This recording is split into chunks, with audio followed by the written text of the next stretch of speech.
Eu quero saudar a você com a graça e com a paz do Senhor Jesus. Nós estamos de volta com o nosso estudo caminhando no livro dos Salmos. Hoje vamos ler o Salmo de número 7, Confiança na Justiça Divina. Fique conosco.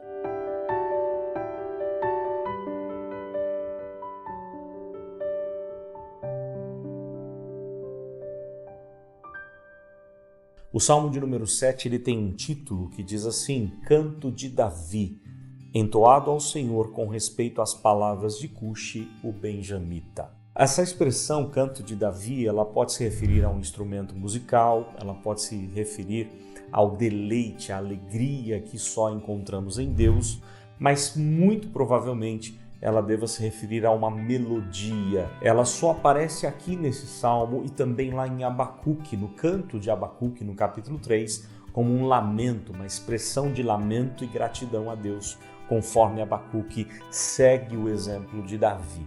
O momento de Davi nós não sabemos exatamente qual é. Cushi, o benjamita, deveria ser um parente do rei Saul, o maior inimigo que Davi teve, e com certeza Cushi estava acusando Davi com questões que seriam injustas, e Davi então está se defendendo diante de Deus com este salmo.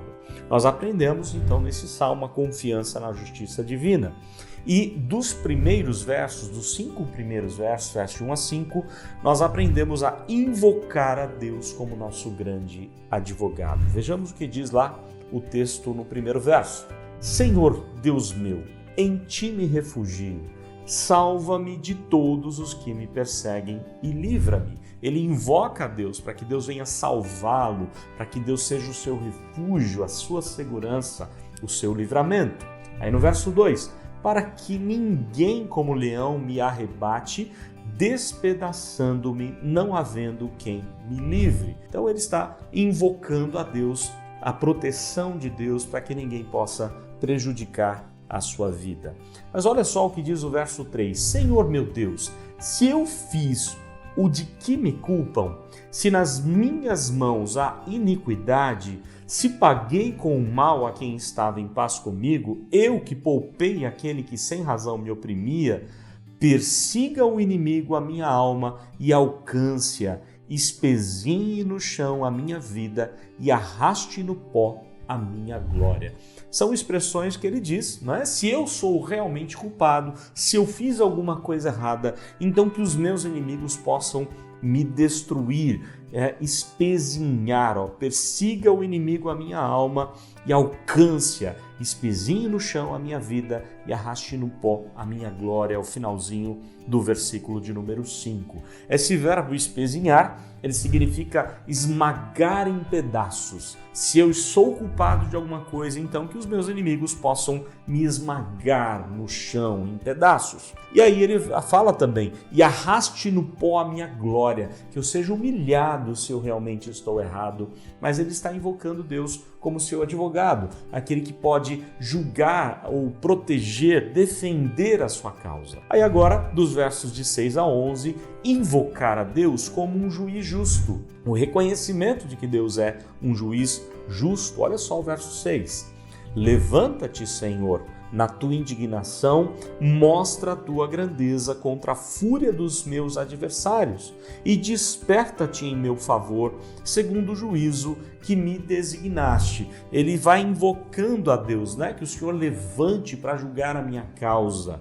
Aí o verso 7, reúnam-se ao redor de ti os povos e por sobre eles remonta-te às alturas. Olha só, todos são convidados a ver que eu sou inocente, que todos os povos possam ver o teu juízo e reconhecer que eu sou inocente. No verso 7. Verso 8.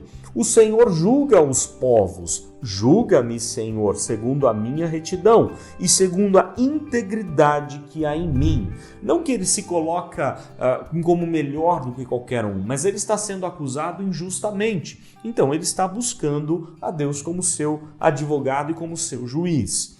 Cesse, verso 9, cesse a malícia dos ímpios, mas estabelece tu o justo. Pois sondas a mente e o coração, ó justo Deus. Ele mesmo diz, o Senhor é justo, o Senhor é Deus, o Deus justo.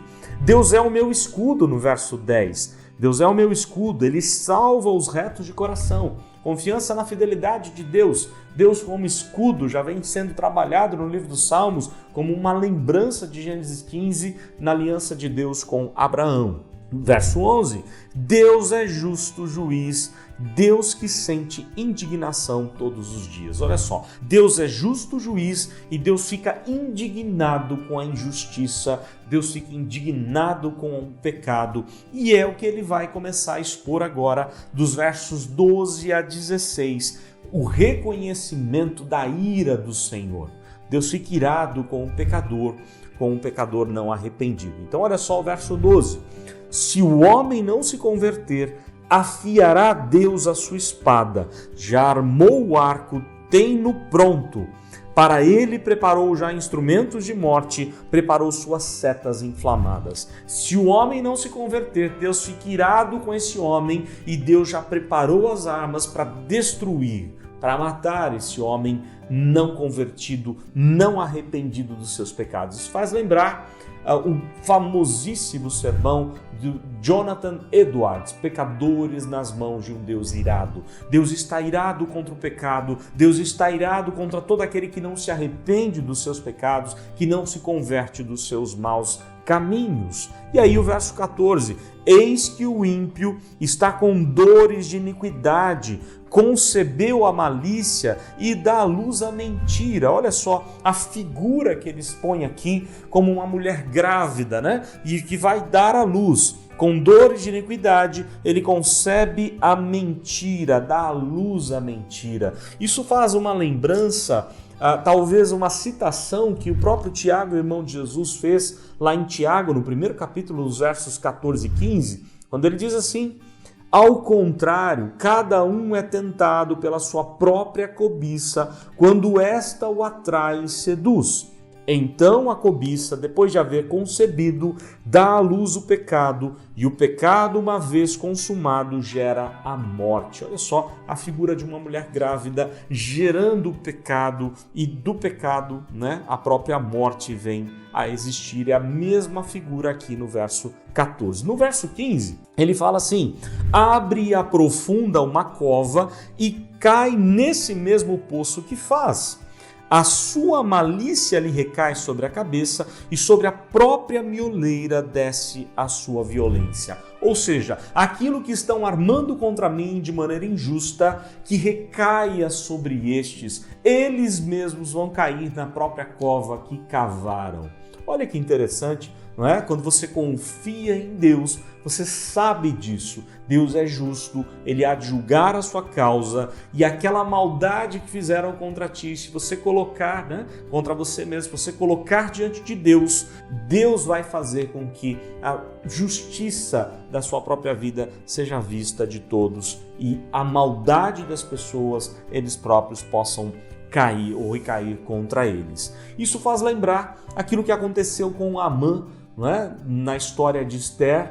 Amã contra Mordecai, contra o povo judeu. Amã, ele tinha ódio de Mordecai, ódio dos judeus, do povo de Deus, e ele trama contra o povo de Deus para destruir toda a descendência de Deus. A ideia era destruir a descendência do Messias. Ele é um tipo de anticristo aqui, Amã. E ele prepara uma forca para matar Mordecai e todos os demais. Mas o interessante é que lá em Esther, capítulo 7, verso 10, quem morre na forca, quem morre enforcado é o próprio Amã, a mesma forca que ele fez para matar os seus inimigos, O inimigo do povo de Deus, esse sim é que vai ser punido diante de Deus. E agora ele termina no verso 17, mostrando que nós precisamos também agradecer pelas promessas e pela justiça do nosso Deus. Olha só, eu, porém, renderei graças ao Senhor, segundo a sua justiça, e cantarei louvores ao nome do Senhor Altíssimo. Olha só, algumas lições preciosas. Renderei graças ou serei agradecido ao Senhor. O nome Senhor aqui, o nome Yahvé, demonstrando a fidelidade, as promessas pactuais de Deus. Então ele agradece e confia nas promessas de Deus, também na justiça de Deus, segundo a sua justiça. E ele vai cantar louvores, vai engrandecer, louvar, bendizer o nome de Deus, E ele usa aqui uma expressão interessante, ao nome do Senhor Altíssimo. O Senhor Altíssimo, Elion, Yahvé Elion, ou quando muitas vezes aparece o El Elion, o Deus Altíssimo. Aparece no Antigo Testamento essa expressão por 30 vezes e 18 vezes no livro dos Salmos, mostrando, demonstrando que Deus é muito maior do que as acusações que fazem contra você, que Deus é muito maior do que os problemas da sua vida. Deus é Senhor de todas as coisas e você pode confiar totalmente no Senhor, agradecer, louvar o nome dele por sua fidelidade, por suas promessas, pelo cuidado que ele tem conosco. Algumas coisas interessantes nós aprendemos aqui nesse salmo. Confiança na justiça divina, confiança na justiça de Deus. A primeira lição é invocar a Deus como seu grande advogado. A segunda é invocar a Deus como um juiz justo. Terceira lição, reconhecer a ira do Senhor contra o pecador não arrependido. E quarta lição, agradecer ao Senhor por suas promessas e por sua justiça. Mas eu queria terminar lembrando a você, não é? Davi teve a bênção que ele tanto pediu, o refúgio que ele tanto pediu. Deus livrou Davi, mas não livrou o seu único filho. Deus esmagou o seu único filho, não Davi. Davi não foi esmagado, como ele diz aqui no verso 5, né? Que ele fosse esmagado, espezinhado no chão se ele fosse errado ou pecador. Se ele estivesse errado, mas Deus, mesmo o seu único filho, não tendo cometido pecado algum, por amor a Davi, por amor a nós, Deus esmagou o seu filho. A ideia do Getsemane, a palavra Getsemane, o sofrimento de Cristo lá a partir do Getsemane, Getsemane significa prensa de azeite. Deus foi esmagado por nossa culpa, para pagar o preço alto do nosso pecado. Jesus sofreu injustamente e se calou, não se defendeu diante de Pilatos, não se defendeu diante de Herodes, mas morreu como uma ovelha muda perante os tosqueadores, não é? Ele se calou para que nós fôssemos libertos, para que nós recebêssemos a justiça divina. Confiança na justiça divina, essa justiça foi dada a nós por meio de Cristo, pela obra de Cristo. Ele é quem nos justifica diante do Senhor. Deus abençoe a sua vida, a sua família, em nome do Senhor Jesus.